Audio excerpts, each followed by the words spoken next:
Ayan na nga, so ito yung rason kung bakit sobrang pakaingatan natin ang ating mga LCD ng ating mga cellphone. Ito yung original LCD ng aking Vivo V11 Pro pero wala na siya ngayon, pinalitan na ng replacement. Kapag ang LCD nyo ay mapalitan na ng replacement ay marami na pong mawawalang mga features sa kanya. Tulad na lang nitong fingerprint, yung butas sa gitna, ayan po, fingerprint po yan. Kapag replacement na, wala na po yung fingerprint. As you can see, wala naman po itong basag. Ayan, naka-tempered glass pa ng anti-Blu-ray pero wala na po akong makita dyan. Minsan meron akong maaninag na konting mga letra pero hindi mo na mababasa ang lahat ng nasa screen. Sabi nga ng technician, baka daw naipit o kaya nahulog. So ilang beses din naman itong nahulog pero wala siyang basag. May napansin lang ako ditong isang tuldok na parang itim na kulay at saka kumalat na ito na merong kulay blue at pink sa paligid. Hanggang sa kumalat na ito sa buong screen ko kaya wala na talaga akong makita. Minsan lang may maaninag ako pero hindi talaga mabasa ng maayos. Pero sobrang napahanga ako ng Vivo sa sobrang tibay ng kanilang cellphone kapag original lang yung nabili nyo dahil ito po ay umabot ng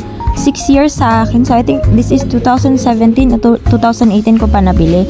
So nasira ito last year 2023. Nung bumili ako ng bagong cellphone, 1 week after ay siya naman yung bumigay. Pinili ko sana itong isa para meron na siyang kasama at meron na siyang katuwang dahil napahilig na rin ako sa vlog. At meron din ako mga online transactions kaya ginawa ko ay bumili ako ng panibagong cellphone na malaki yung screen. But sad to say, more or less 1 week ay bumigay na agad itong si Vivo V11 Pro. Naisipan ko na rin itong ipa-repair sa mga technician doon sa may mga mall dahil kailangan ko pang maghintay at i-order pa nila itong LCD kaya hindi ko muna pina-repair di. At syempre may kunting kamahalan din talaga sa presyo. Bibili na rin sana ako ng panibagong cellphone pero mas naisipan ko talagang ipaayos ito dahil alam ko na mas okay pa siya kapag napalitan ng LCD. Bumigay ang kanyang LCD I think July 2023 so ngayon ko palang naisipang ipaayos 2024 na.